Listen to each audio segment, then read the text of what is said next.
This really is one of the great stories of the Bible. As I said before, it's 2 years after the Exodus. 2 years since Moses led the Hebrew people out of Egypt, and they have been traveling through the Sinai desert toward the land of Canaan, the promised land. And here they are, camped in the plain of Paran, just outside of Canaan. And God tells Moses to choose 12 men and to send them into the land to spy it out. Check out the productivity of the land. Check how fertile the soil is. Check out the cities. Are they fortified or not? Check out the people. How many are there? And so Moses, obedient to God, chooses 12 men representing the 12 tribes of Israel and sends them into the land of Canaan. And they spend 40 days there and travel some 240 miles, and then they return with their report. And it truly is good news and bad news. The good news is it's a rich land. The soil is fertile. The fruit is expansive. There's plenty of it. There are all sorts of trees and produce that are available to those who live in that land, so it has great promise for the future. That's the good news. Bad news is there are a lot of people there, and they live in fortified cities. But more importantly, they met and saw the Nephilim. And the Nephilim were to them giants. They were huge. They were large. And they said, we seemed like grasshoppers to them. And they were like giants to us. Caleb, sensing that this negative report is going to cause the Israelite people not to enter the land of Canaan, says, wait a minute, we can do this.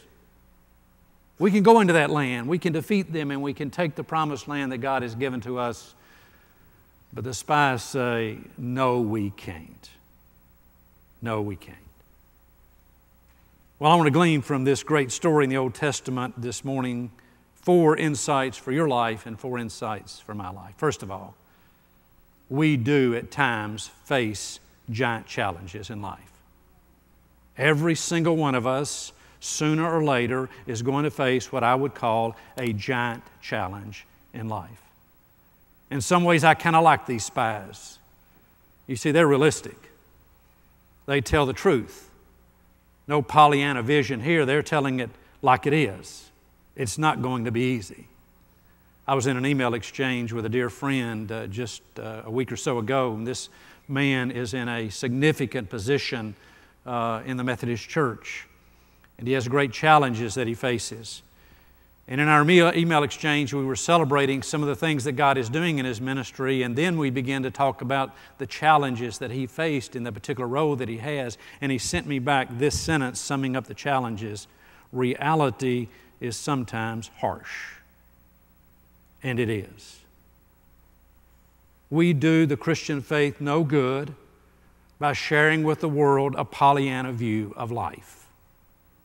If you don't believe that reality is harsh, talk to the people of Newtown, Connecticut. If you don't believe that reality is harsh, talk to the people of Moore, Oklahoma. If you don't believe that reality is harsh, then talk to the victims of the bombings at the Boston Marathon, and on the list can go in just the last few weeks in our culture. We do the Christian faith no good by sharing with the world a Pollyanna view of life. Life can be harsh. There are giants that we all face at one time or another, giant challenges, giant issues. Or listen to Maury Schwartz. You remember the name Maury Schwartz? Read the book Tuesdays with Maury? Maury Schwartz died in 1995, and in 1997, Mitch Albom, who has since become a noted author, wrote the book Tuesdays with Maury.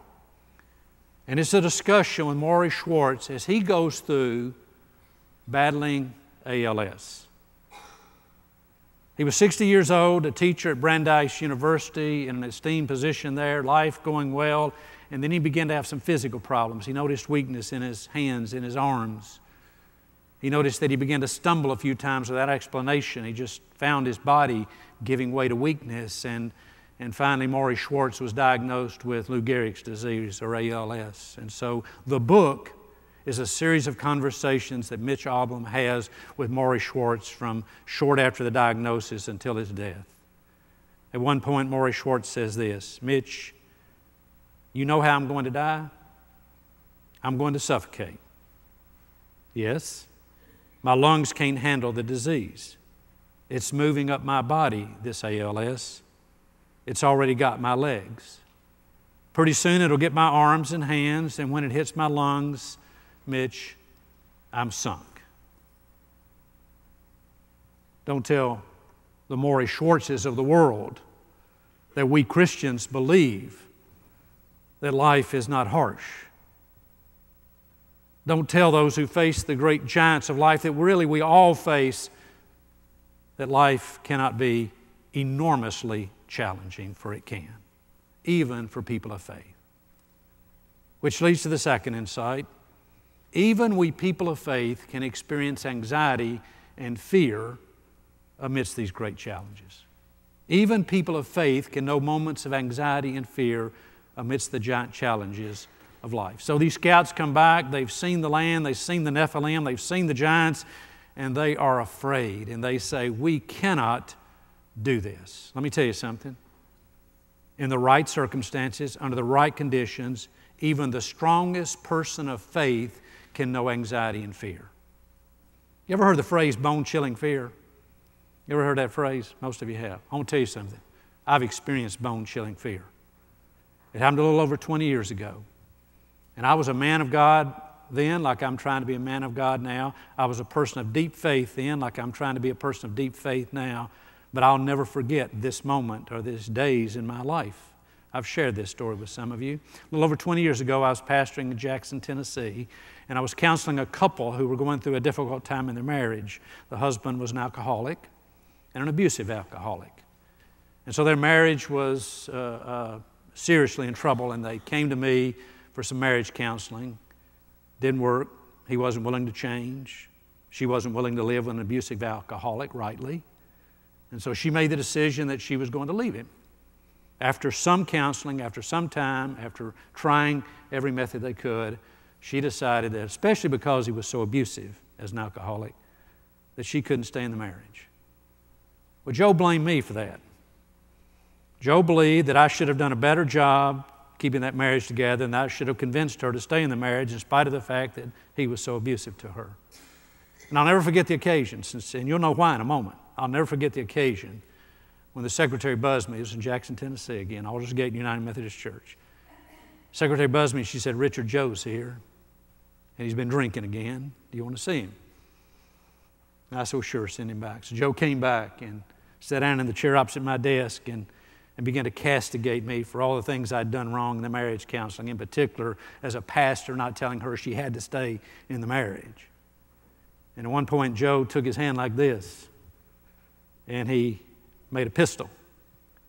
And he pointed it at me across the desk, and he said, "If I had a gun, I'd shoot you, and I'd shoot God."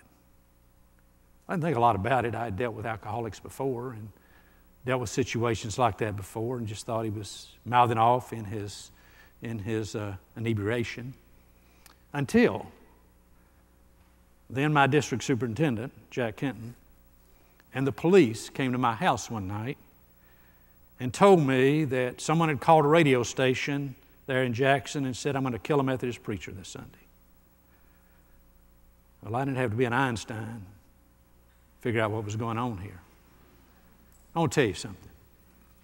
You can say all day long, "I'm a person of faith. I will not be afraid." And you don't know if you don't face the circumstance. I was driving home one night, came home one night, pulled into the driveway of our house there. And we had two huge bushes outside on either side of the door. It's one of those moments that when you look back on it, it seems so foolish in a way. But just the way the wind was blowing with the bushes and the moonlight on the huge bush on the right side, the shadow that I thought I saw. And I want to tell you, I have never in my life, outside of a couple other times that week, experienced anything like that. Absolute bone-chilling fear. I froze. I could feel it in my body. I could feel myself paralyzed by the fear. The other night, that very same week, I was in my office after It was at night. Nobody else was there. My office had a window that faced out to the parking lot. And there's a knock on my window. And I've joked a lot about this since and said, I jumped under the desk.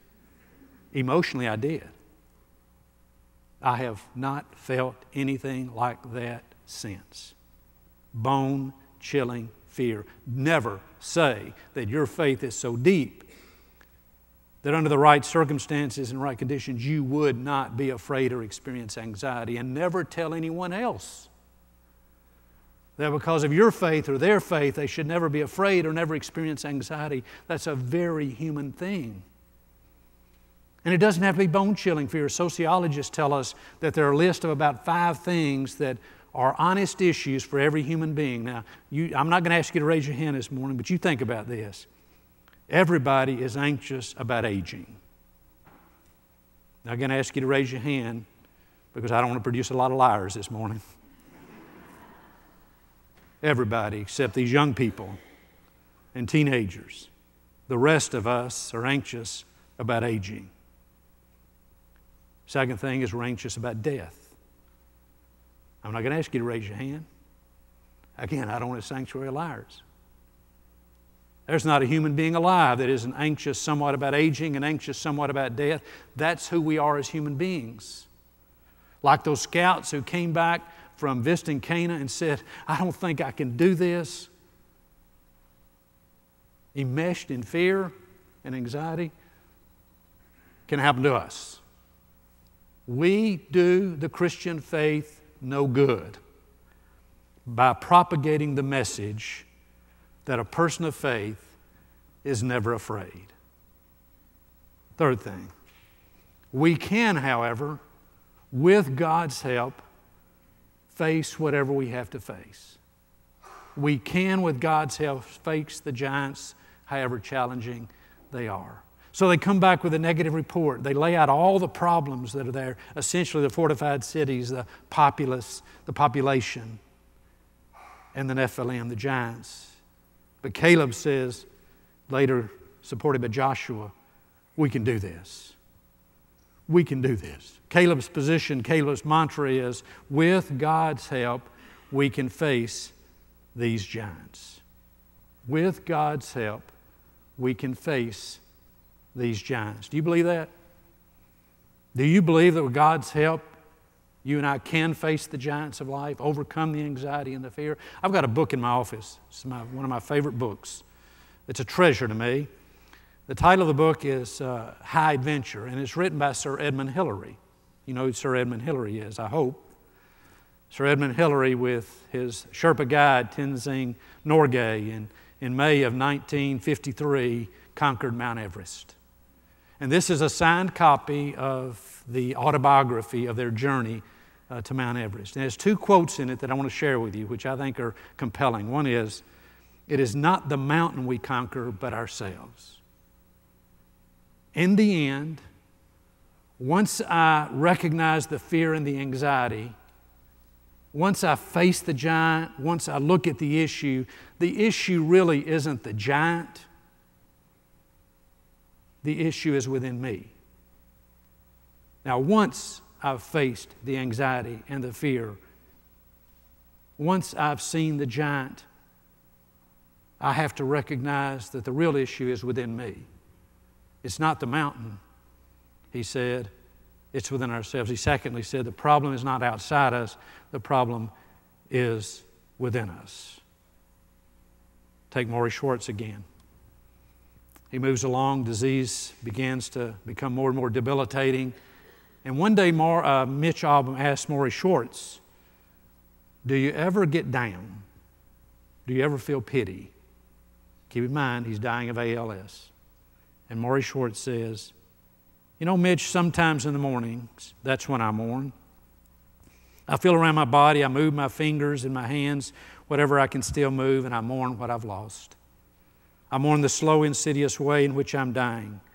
I give myself a good cry if I need to, but then I stop mourning. I concentrate on all the good things still in my life, on the people who are coming to see me, on the stories I'm going to hear.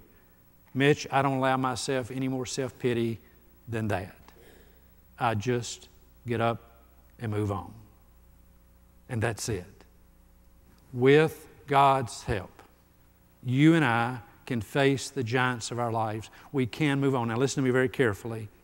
That's not going to happen if we don't appropriate the power of God in our lives. There is power from God available for you to face anything you face. There's power from God available for me to face anything I face. The issue is, will I appropriate that through prayer and Bible study and worship and connection with God and fellowship with God? We're not allowed to just sit in our spiritual rocking chairs and let God take care of us. That power becomes available to us, but we must appropriate it. With God's help, we can handle whatever. Let me close with this, fourth insight. There's more to this story. I wish I could tell you, it's one of the stories you want with a Hollywood ending.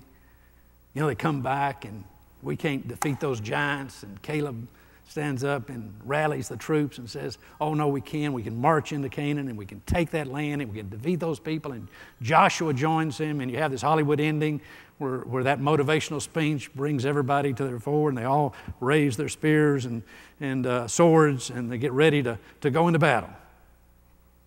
Not what happens.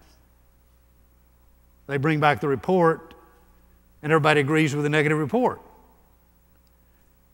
And when Moses challenges them to go ahead into Canaan, they decide to overthrow Moses and return to Egypt. Get this, they're going to go back to Egypt. Rather than going to Canaan, they're going to go back to Egypt. Well, this makes God mad, according to the story, so God decides to send them back out into the desert rather than into Canaan. Moses pleads on their behalf. This is the fast-forward version of this story. Moses intercedes on their behalf. And God relents in His judgment, at least at that point.